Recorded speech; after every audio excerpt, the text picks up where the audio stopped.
Awesome Rider Review. Hey YouTube, Dawson Rider here with a review of S.H.Figuarts Gamel Greed from Kamen Rider OOO.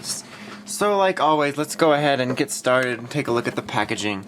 So pretty much the same packaging as we've seen with the other Greeds, pretty basic. It's kind of all just black and gray. We got a picture of the Gamel figure right here on the side in like a grainy style. Description of what Figuarts is. It says Greed Gamel. And then you got like the 3 rings here for his colors. And then the symbol here for him. The side says the name again at the top. On this side you got the picture carrying over along with his name.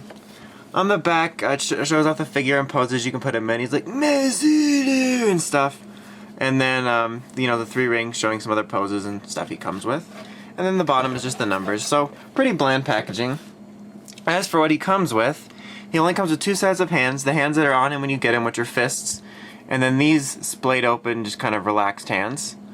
And then he comes with the Tamashii Stand, which is just a generic white one with these metal effects here, which I've shown in the other Greed reviews are really well done because they have like little designs on them. But personally, I'm not a fan of Tamashii Stands really at all.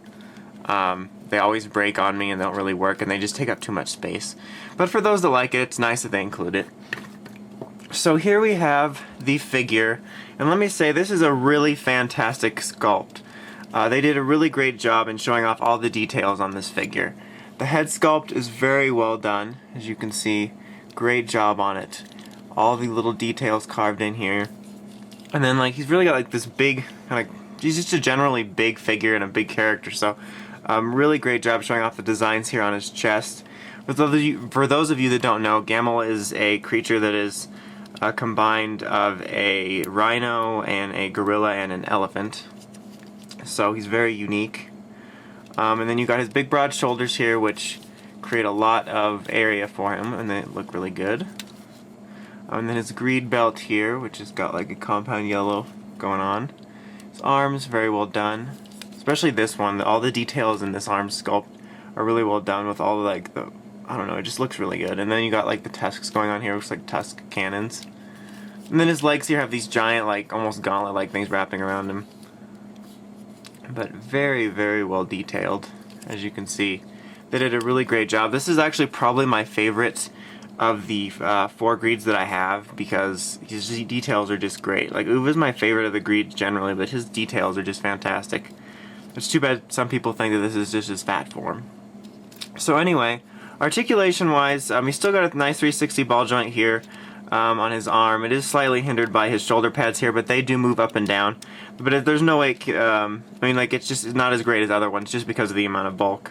He does have a double elbow joint, but it is hindered by the design of him in general.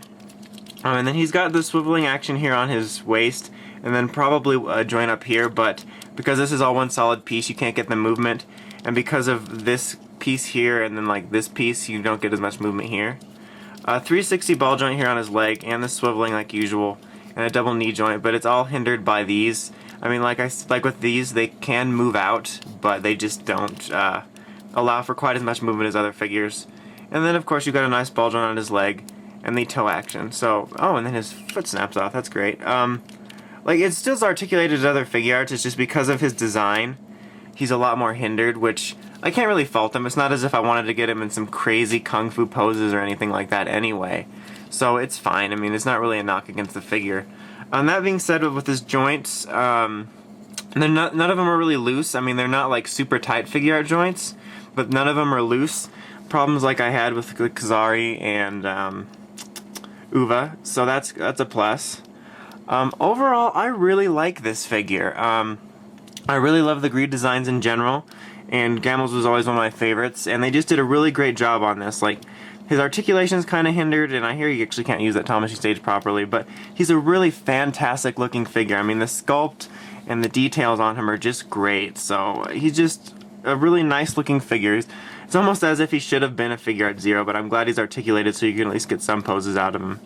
So, if you're a fan of OOOs or Gamel in general, I can recommend this figure if you can find it at a decent price. It's a very, very nice looking figure. They did a pretty damn good job on this one, I think. So anyway, that about covers it. Until next time, make sure you check out writersrangersrambles.com for token news in the craziest way possible. And while you're there, check out the Ramblers that discuss Kamen Rider OOOs or anything else toku or nerd related. And of course, check out the crazy podcast that started it all. So anyway, until next time, Dawson Rider, signing out.